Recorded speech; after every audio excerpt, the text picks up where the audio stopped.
DJ सुमन Malangia.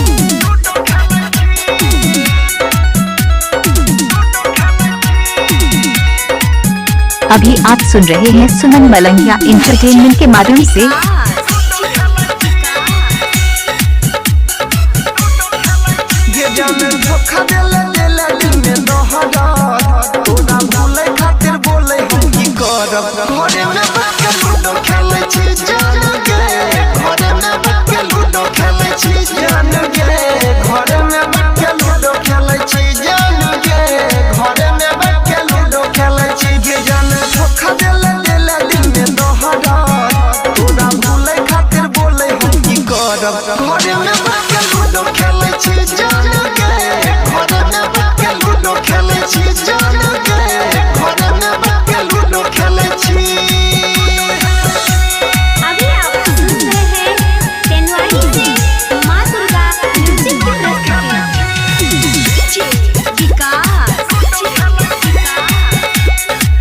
DJ सुमन मलंगिया खाए अजीपुर गांव मलंगिया।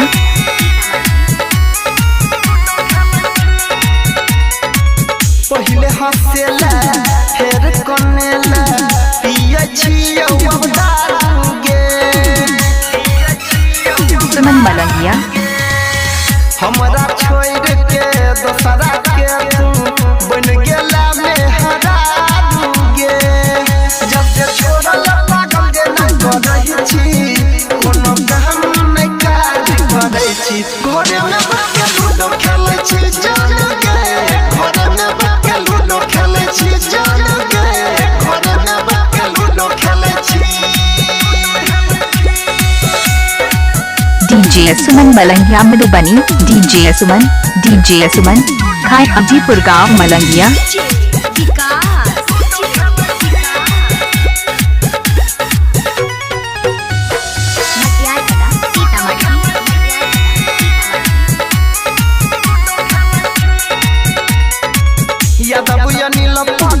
दिन भैया के कर देला तू घायल लगे।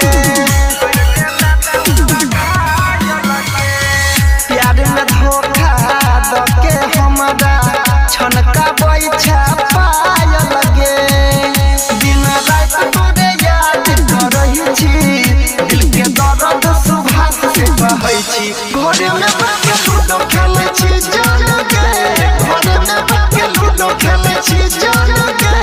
घरे में बैठ लूडो खेलै छी। ये जान धोखा देला दिल में दोहरा तोरा भूले खातिर बोले हम की करब। घरे में बैठ लूडो खेलै छी जान के। घरे में बैठ लूडो खेलै छी जान के। घरे में बैठ लूडो खेलै छी जान के। घरे में बैठ लूडो खेलै छी। ये जान धोखा देला दिल में दोहरा तोरा भूले खातिर बोले हम की करब। घरे में डीजे सुमन मलंगिया मधुबनी। डीजे सुमन खाए अजीपुर गांव मलंगिया। मोबाइल नंबर 88 82 43 23 08 है।